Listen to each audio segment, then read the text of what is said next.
hayang lahat sa Kanya.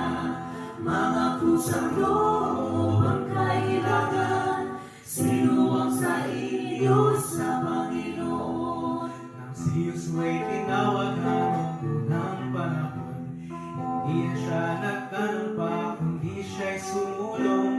Matatapang na kasama sa kanya'y tumulong. Ang sabi ng bawat isa hindi ikurong.